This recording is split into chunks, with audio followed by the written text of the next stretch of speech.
आप वाकई में शादी कर रहे हैं?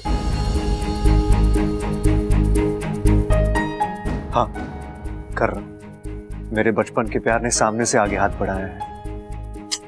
मैं इनकार कैसे कर सकता हूँ? अच्छा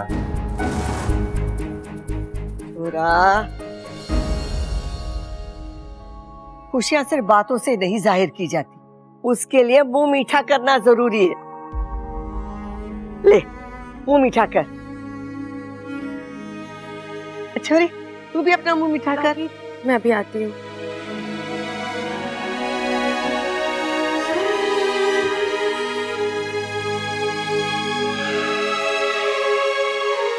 छोरा, अब बस कर, बहुत हो गया मजाक। मैं तो बस उसे थोड़ा सा तंग कर, और वैसे जब थोड़ी सी परेशानी के बाद ढेर सारी खुशी आती है ना, उसका मजा ही कुछ और होता है। मैं इच्छा को वो मजा देना चाहता हूँ।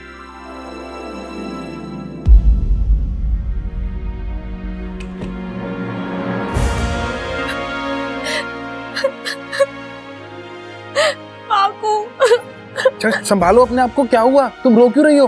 अरे सब कुछ तो ठीक हो गया था ना फिर। कुछ ठीक नहीं हुआ है, उल्टा सब कुछ खत्म हो गया बाकू।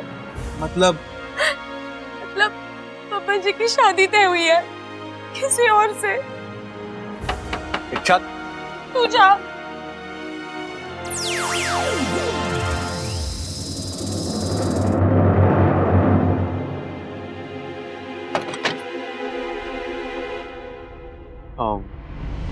क्या हम 2 मिनट बात कर सकते हैं?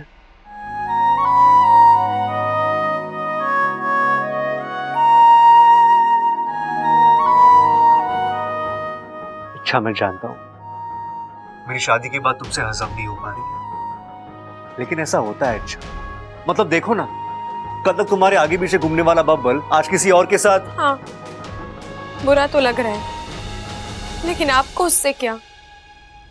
अरे मुझे उससे क्या मतलब? अच्छा, हम प्रेमी ना सही, दोस्त तो है ना, है कि नहीं? और तुम्हें तकलीफ में देखिए मुझे तकलीफ हो रही है।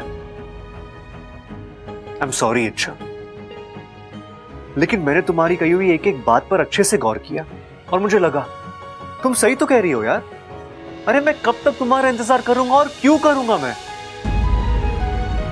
आखिर एक तरफा प्यार का कोई मतलब नहीं होता, प्यार दोनों तरफ से होना चाहिए। और चाहत ने मुझे इस बात का एहसास दिलाया। इच्छा, उसने सामने से अपना प्यार कबूल किया, और यकीन मानो इच्छा, मेरे लिए वो पल इतना खास था कि मैं अपने आप को रोक ही नहीं पाया, और मैंने हाँ कह दी। जब उससे अपने दिल की बात की ना, तो मुझे वो पल याद आ गया जब मुझे पहली बार एहसास हुआ कि मैं भी उससे प्यार करता हूं।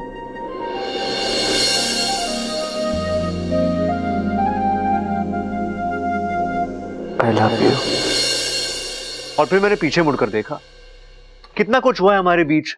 उसका मुझसे दोस्ती करना, लड़ना झगड़ना, रूठना मनाना, हंसना हंसाना, मेरा ख्याल रखना, मेरी चिंता करना, मेरी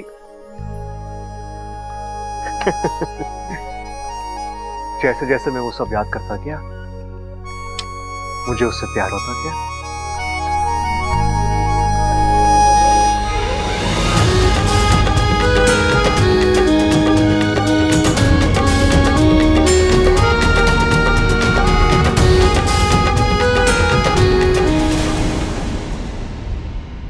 अगर उस लड़की से इतना गहरा प्यार था, तो जो आज तक मुझ पर जताते रहे, वो क्या था? हाँ, मैं तो बस आपके लिए एक ऑप्शन थी, उससे ज्यादा और कुछ नहीं। अरे नहीं नहीं अच्छा, ऐसी बात बिल्कुल नहीं है। मैं तुमसे प्यार करता था, बल्कि अभी भी थोड़ा थोड़ा, लेकिन अच्छा मैं खुद को रोक रहा हूं। सब बहाने हैं। अरे अब ये नाइंसाफी है। जब मैं तुम्हारे सामने अच्छा करता था, तुमने साफ साफ कह दिया कि तुम्हें मुझ में कोई दिलचस्पी नहीं है। अब जब मैं खुद दूर जा रहा हूं, तुम नाराज हो रही हो। ये क्या बात हुई? अच्छा, तुमसे एक बात कहनी थी। Thank you. अच्छा हो तुमने मेरा प्यार स्वीकार नहीं किया। वरना मुझे मेरा सच्चा प्यार कभी मिलता ही नहीं। Thank you Anshu, thank you so much.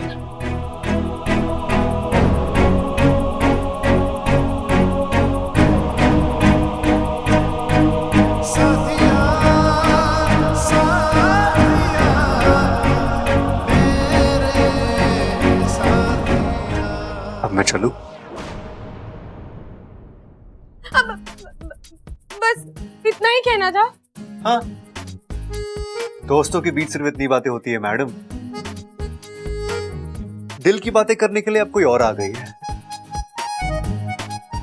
अरे मैं मजाक कर रहा हूं। इच्छा, तुम मेरी सबसे अच्छी दोस्त हो, याद है तुमने ही कहा था, और तुम हमेशा मेरी दोस्त रहोगी। मैंने आज तक हमेशा तुम्हारे साथ अपने दिल की बातें शेयर की है और आगे भी करूंगा। और मुझे यकीन है इच्छा कि तुम हर मामले में मेरा साथ दोगी, क्योंकि मेरी खुशी में ही तुम्हारी खुशी है ना।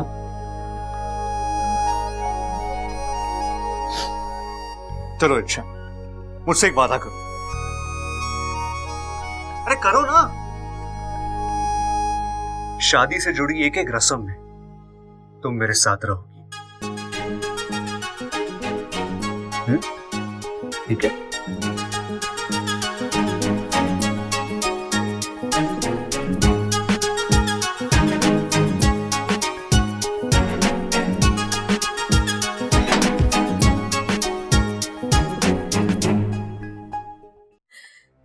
अब दुखी होने या रोने से कुछ नहीं होगा।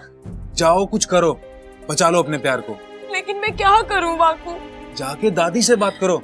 दादी से जाके कह दो कि तुम बब्बल से बहुत प्यार करती हो, उससे शादी करना चाहती हो। तुम बस हिम्मत जुटाओ और जाओ। अरे अब जाओ ना इच्छा।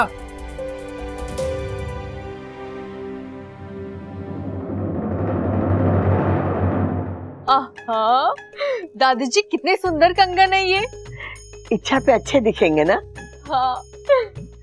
इच्छा, अच्छा हुआ तू आई, मैं तुझे आवाज देने ही वाली थी। ये देख जेवर, पहन के दिखाना। मैं देखना चाहती हूँ कि हमारी होने वाली बहू पे ये जेवर कैसे दिखेंगे।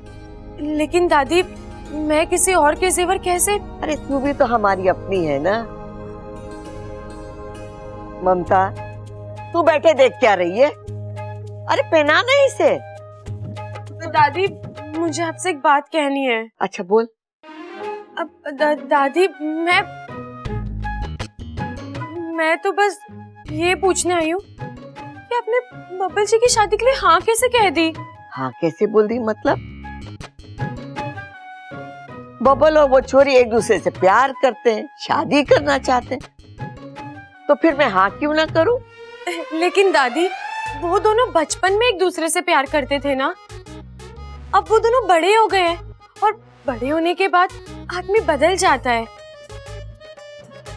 उसकी सोच बदल जाती है, उसकी भावनाएं बदल जाती है। फिर आप ऐसे कैसे? आपको ये भी तो सोचना चाहिए कि वो लड़की बब्बल जी के लिए सही है भी या नहीं। आप बब्बल जी की शादी किसी ऐसी लड़की से कराइए जिसे आप पसंद करती हैं, जिसे आप करीब से जानती हैं। करीब से दादी, बहुत करीब से। छोरी, बब्बल ने जिस लड़की को पसंद किया है ना, उसे हम करीब से जानते हैं, बहुत करीब से, और उसे हम पसंद भी करते हैं। और फिर हमारा परिवार तो पहलवानों का परिवार है। अगर वो थोड़ी चंड भी निकलेगी ना तो चलेगा। अरे इच्छा, चिप्स खाओगी?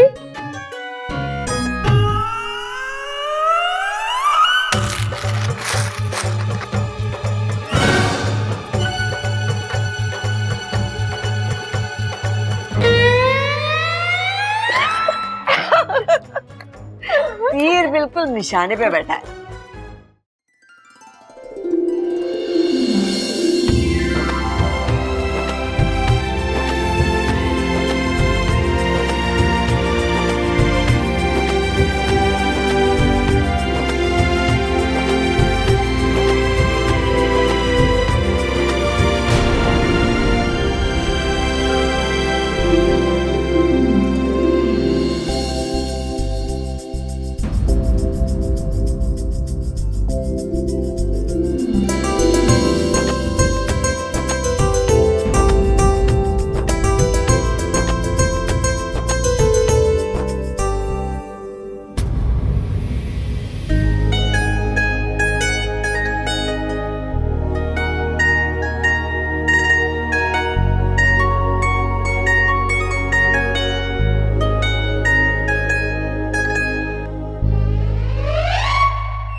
शादी नहीं हो सकती।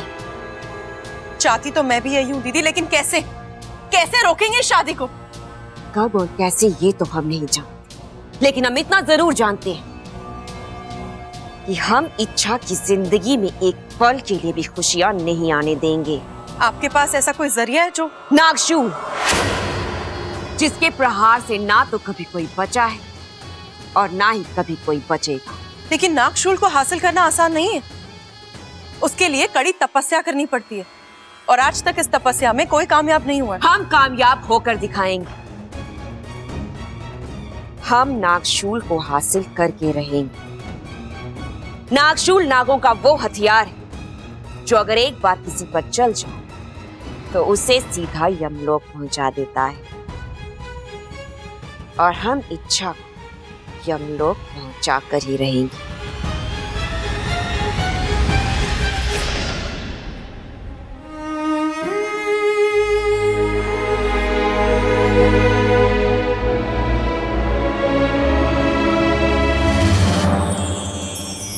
माँ, आप यहाँ?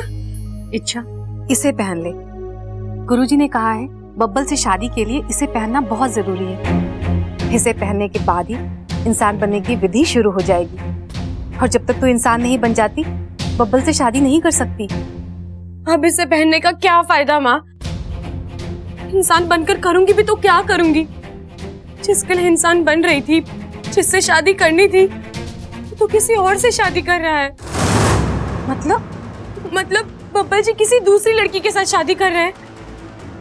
3 दिन बाद उनकी शादी है। नहीं नहीं इच्छा, ये कैसे हो सकता है? बब्बल तो तुझसे इच्छा, दरवाजा खोलो। माँ आप चाहिए।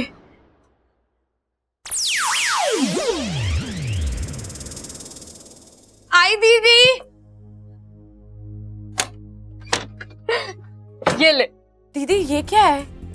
ड्रेस है, दादी जी ने भिजवाई है। बाहर मेहंदी शुरू हो चुकी है ना, ये ड्रेस पहन के तुझे बाहर मेहंदी में आना है। लेकिन दीदी मैं अब ये लेकिन वेकिन पर वर ये सारे सवाल जवाब दादी से ही पूछियो, ठीक है?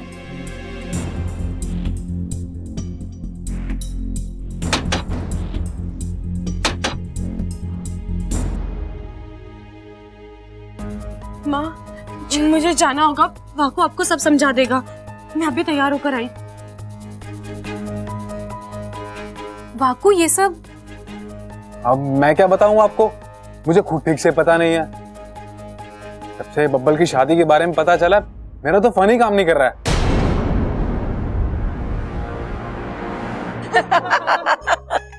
वैसे बहुत अच्छी थाली सजाई है तूने, हाँ ममता? अरे मैंने भी अम्मा। अरे हाँ तूने। आजा छोरी, बैठ, तेरी मेहंदी शुरू करते हैं। मेरी मेहंदी?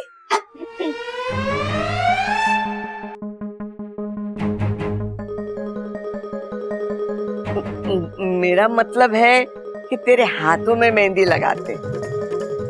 नहीं दादी, मुझे मेहंदी नहीं लगानी। अरे छोरी लगा लेना, और किसी भी रस्म को ना नहीं बोलते, बल्कि कुंवारी लड़कियों को तो ना बोलना ही नहीं चाहिए। तुझे पता है, कुंवारी लड़की अगर शादी की हर रस्म में शामिल हो तो उसकी शादी भी जल्दी हो जाती है। और हमारे घर में तो तू इकलौती कुंवारी लड़की है, तो अब चुपचाप बैठ और मेहंदी लगवा।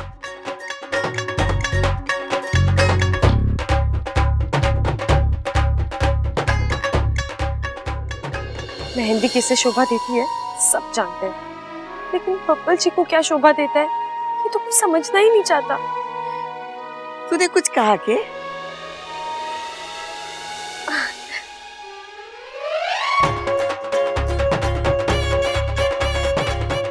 मैं तो कब से कह रही हूँ दादी, कोई सुने तब ना।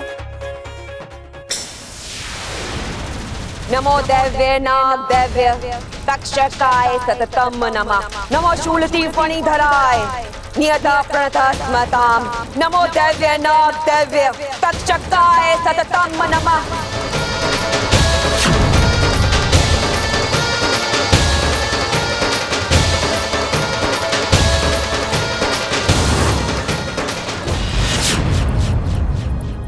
माँ जी, दुल्हन के हाथ में मेहंदी तो रच रही है, लेकिन उसमें दूल्हे का नाम कैसे लिखेंगे?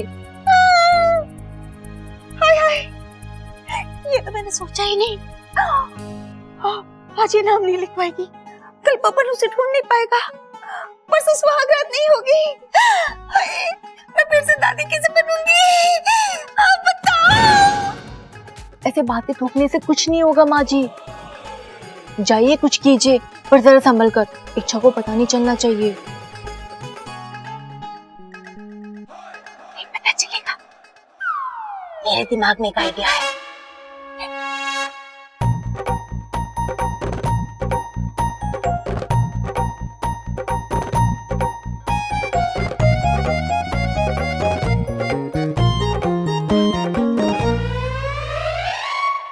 अरे इच्छा, अरे बेटा देखो, इस वक्त घर के सभी लोग शादी की तैयारी में लगे हैं। ऐसे में तुझे किसी भी चीज की जरूरत हो ना तो मुझे बता देना। हाँ, तुझे जो भी चाहिए वो मैं ला कर दूंगी। मुझे जो चाहिए वो मुझे कोई नहीं दे सकता आंटी जी। अरे ऐसे क्यों बोल रही हो? क्यों नहीं दे सकता? क्या चाहिए तुझे?